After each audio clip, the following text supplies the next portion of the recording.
Alicia, we have a ton of USC people that watch us that are constantly asking me for USC contributors, and your name was brought up a number of times, so you come highly recommended. Oh, well, that's good. I always like when people are sort of on board with with me. That's good to be recommended. I'm flattered. So Thanks you'd for having me probably on. be shocked, Alicia, if the first name I brought up wasn't JT Daniels. So most of us who watch the entirety of college football weren't necessarily watching USC and UNLV, other bigger games on the map. Now we'll watch Stanford, of course, coming up this week, but we see the numbers, maybe some highlights. Your impressions of his first game? I was very impressed. Even more impressed when I rewatched the game and just saw what he was doing in the pocket. Because I'm during games, I'm on the field taking pictures, so you can't really get a feel of how he's actually navigating that pocket as well until you see the overhead view. Really, really impressed with the way that he was getting the ball out quickly, the way he was stepping up, the way he was, throwing the ball downfield. He will need to work out the stuff with the chemistry with the receivers, but you can see that inherent quality that we had been seeing at practice, from day one. From day one, you looked at the way he threw the ball and was just sort of floored by it. And so it was no surprise to anyone when he won the job. And the only question from there was going to be, well, how would he handle real action? And you saw on Saturday handle it like a pro. I mean, he said he was nervous, but I'm not sure it was nerves in that first half. I think it was just those little chemistry issues that they're going to have to come around to. And you could very clearly see him work his way through that game, figure out that, oh, okay, fine, I'm just going to target Amon-Ra St. Brown and go with what I'm comfortable with. And for a rookie quarterback, for a freshman quarterback, for him to be able to figure that out, to work himself through it, I think that's so encouraging. Yeah, when you don't know exactly what to do, and that's the first time you've had live bullets fired at you, yeah, you go to the guy that you're comfortable with. And they've hooked up a few times, and USC fans are hoping that that's a preview of things to come in the next few years.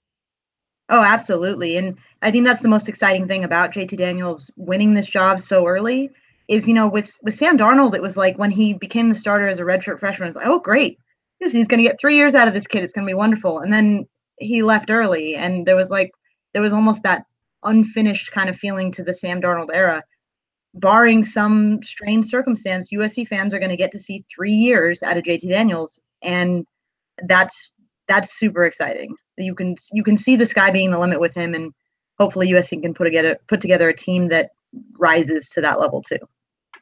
So, Alicia, you know what the overall narrative has looked like in recent years. Certainly, the three great playmakers on offense last year with Darnold, Jones, and Deontay Burnett on the outside. But, breakdowns in the red zone, the offensive line wasn't up to playing the elite teams, specifically Ohio State in the Cotton Bowl, at Notre Dame. That was an ugly trip. Do you expect the team to be more fortified up front to be able to handle some of the bigger games? I think they definitely have better depth. I don't know about the quality, if there's going to be a noticeable lift in quality, particularly on the offensive line. I'm taking a little bit more of a pessimistic, trying to realistic view of the offensive line, because at this point, it's the same offensive line as was there last year, more or less. You lose Nico Fala, but you plug into Olobadan. You're getting about the same deal. So I think that USC's offensive line is what it is. What I do like is that Elijah Vera-Tucker is a really promising player, able to add some depth there.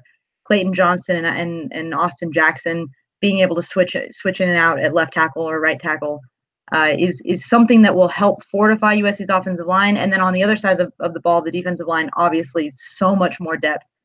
The big question is going to be, can they all stay healthy? And we're already seeing that from USC's offensive line, that there are some injury questions. And I think one of the underrated narratives from the 2017 season, not to use it as an excuse, but there were a lot of injury issues that went on both sides of the line. And those had a huge impact on the trajectory of the season and USC's ability to go up against those big elite fronts that you were talking about with Notre Dame and with Ohio State. I don't know that USC is going to be ready to face those Ohio State level guys this year, but I do think that you can expect the depth to give them a little bit more consistency and a little bit less. I think you've raised the floor of both of the lines. I don't know that you've raised the ceiling. I think that would be my big concern. Got a couple excited USC fans in the chat that didn't realize that JT Daniels could stick around for 3 years or was forced to go around for 3 years, not understanding the age requirements and the time in school. So Yeah. That's how it shakes out. Stanford, this will be a third game against the Cardinal, of course, in the span of a year. The big win at the Coliseum, in which the running game was just in full blast with Ronald Jones leading the way. A hard-fought game against the Cardinal at the Pac-12 championship game, in which USC was, I think, decidedly the better team, but almost let it slip away. It was a close game in the end. And then now they have to go to Palo Alto as a slight underdog. I wouldn't consider it an upset, but most people, I think, probably 60-40 would consider Stanford to be the team that most likely comes out with a win. Did you get a chance to see Stanford in week one? I was able to sort of half watch most of that game, but I was we had a meetup with some of our podcast people, so I was sort of watching at the restaurant. But I'm still trying to get my head around Bryce Love only having, what was it, 29 or 39 yards? Because I wasn't watching closely enough to sort of figure out exactly what it is that San Diego State was doing there. But then you look over and you see J.J. Arcega-Whiteside lighten things up, and you realize that this isn't the Stanford teams, or at least certainly not the Stanford offense that we've been used to over the past few years, where they're going to run the ball down your throat, and that's going to be the only thing that they can really do. This team has a really dynamic passing attack that Clay Helton has certainly been talking up in practice this week, and that's what you saw against San Diego State. They came through. So your thoughts about Stanford in regards to how you feel about this matchup, specifically these two teams? I am so very torn. I question the defense, if the defense is at the level that we've seen that Stanford defenses over the past, under David Shaw more or less, and going back to John Harbaugh. I'm not certain about the defense, but a few years back, I completely wrote off that Stanford lost a bunch of their defensive stars, and I completely wrote them off before the start of the season, and they came out and just balled out because that's what they do. So while I'm curious to see how they fill holes on the defensive line, especially Harrison Phillips, but I trust David Shaw, what he does, enough to come in with too much respect there. As far as the matchup goes, you've seen, over the last however many matchups that they've had, these two teams are probably going to be more or less evenly set up. And for me, this matchup is all about USC. I think, like I said, what you're going to get from Stanford's defense to a certain degree. I think that you have Bryce Love capable of breaking off a long play at any moment. You have J.J. Arcega-Whiteside and KJ Costello, who have really done a good job. Where I have less certainty is very much on USC's side of the ball. On what will JT Daniels do in a road test?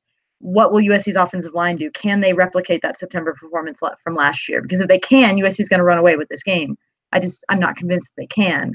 How will USC's defense, how will Iman Marshall handle those jump balls, those 50-50 balls that they throw on field to J.J. Arcega-Whiteside? Can USC prevent a team from breaking off a 70-yard run at any point this season on defense?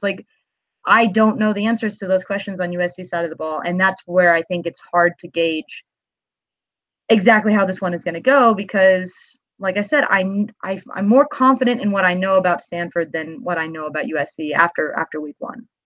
So the 300 yards rushing by the running Rebels seems to be rather alarming, considering the opponent, the talent gap, and all of that. Stanford, they had the box loaded up against Bryce Love, and that's one of the reasons why that was a smart game plan, and it worked for into the fourth quarter before Costello and Arcega-Whiteside got loose and got things done in the passing game. But your thoughts against Bryce Love and having to play that game of how much do we focus versus leaving the outside exposed, and we just gave up 300 yards to UNLV.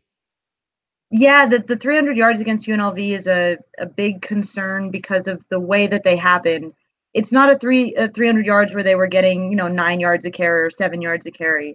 It was very much USC was doing a decent job of containing what is I think they were a top 20 rushing offense last year. So these are guys who will put up yards on the ground. It's that you give up that 71-yard fake reverse, and you can take I think it was like a 39-yard punt, the fake punt. You can take that out of the equation because it really wasn't the defense, but they still gave up 30, 40, 20-yard rushes in that game, and it just all started to add up. The concern is that that's exactly what Bryce Love wants to do. Bryce Love, what he's done in the last two matchups is almost exactly that. He's been more or less bottled up insofar as you can bottle up somebody like Bryce Love, but he's always broken off the big run, and that's why he's ended up. I think he had 170 yards in the September matchup, and then like 125 on a bum ankle in the Pac-12 championship game. But he had big runs in both of those games. The interesting thing about that is that USC still won those games. They gave up those moments to Bryce Love and still managed to pull out the game. And so I think that when you're going into this game, if you're USC, I almost wonder if you say, well, okay, Bryce Love is going to do what Bryce Love is going to do. We can still win a game if Bryce Love breaks off a 70-yard touchdown. So I kind of expect Clancy Pendergast to go into this with the same mentality that he would have had going into UNLV, and just sort of look at his players and say, you know what, we're not going to stack the box and just say, take Bryce Love out of the game completely, because we don't necessarily need to. What Clancy Pendergast needs from his defense, talking to him this week, he talked about like eye discipline. If they run a fake or run a reverse or anything like that, recognize it and don't give up that 70-yard backbreaking kind of play. But that's I am banking on Clancy Pendergast going out there and using the same defense that he'll probably use next week against Texas and the week after that and the week after that. I don't think they're going to sell out to stop Bryce Love. Mark Rogers TV, the voice of college football. We bring on the best bloggers, broadcasters, and writers in the nation. We've got Alicia De Artola on the line from Reign of Troy, talking up the Trojans and their trip to Palo Alto to take on Stanford. Alicia, you made a comment a few minutes ago about trusting David Shaw. Do you trust Clay Helton? Oh, that's the big question, isn't it? That is the big question. I trust Clay Helton to make USC a 9-win team. More likely a 10-win team. That's what he's done for 2 seasons, and I think he's done a good job at that. Do I trust Clay Helton to get USC into the playoff?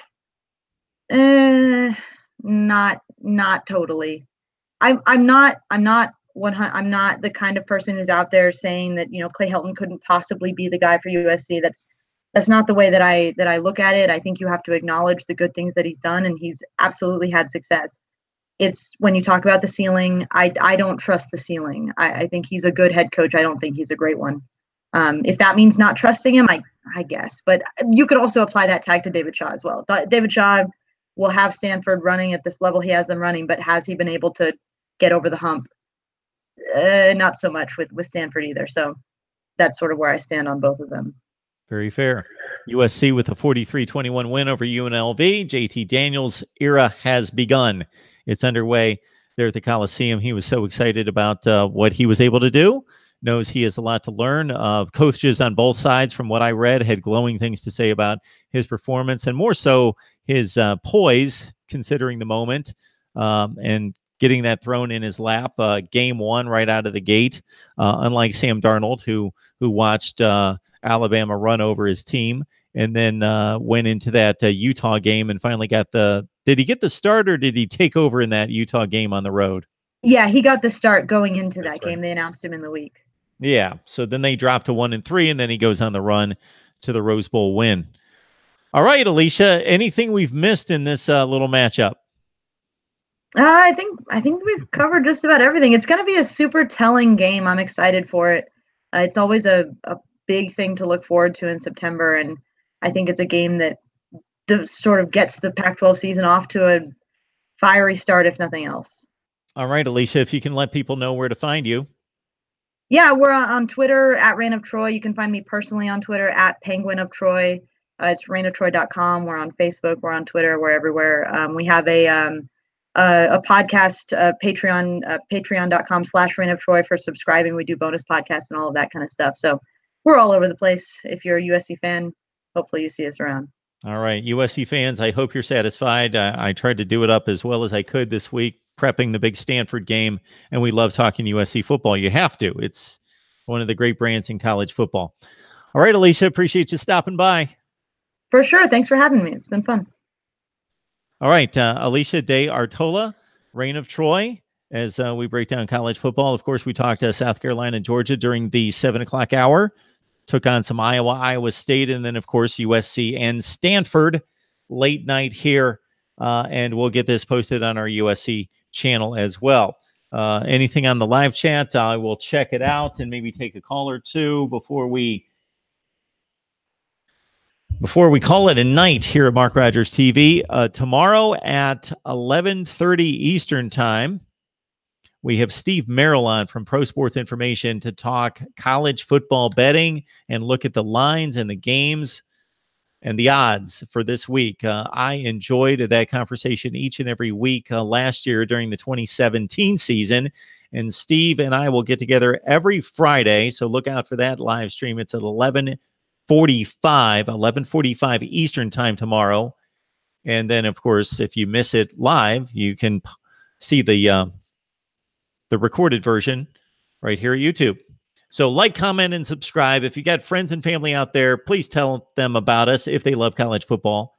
And as we have just begun here, week one's in the books. We've got so much more to talk about, so much more to watch and respond to. I want to thank everyone for joining us for our many series of instant analysis over that weekend one as we went through Thursday night, Friday night, multiple Saturday hits throughout the day from 10 in the morning all the way until like 1 in the morning as we were on the air all through the day on Saturday, and then, of course, Sunday night and Monday night as well, and have about 15 or 16,000 views from those. So we hope to do even much better. That's why we need your help in getting the word out. Like, comment, and subscribe. Mark Rogers TV, the voice of college football. We'll see you tomorrow at 11:45 Eastern Time. And then, if nothing else, on Friday, we will be back at it at 10 a.m. for our kickoff show, 10 a.m. Eastern Time before all the games kick off at noon on Saturday, with instant analysis throughout the day, as only we do it with your help right here at Mark Rogers TV, the voice of college football. And subscribe to our newsletter as well, the voice of college football, which debuted this past Monday. We'll have another edition coming out this Monday after week 2. And talk to anybody who's on the live chat or who subscribes to the newsletter. Get their take on how well we did in week 1, and we can do much better and would like to improve with your suggestions. So please join us for that as well. Right here at Mark Rogers TV, the voice of college football. We will see you next time.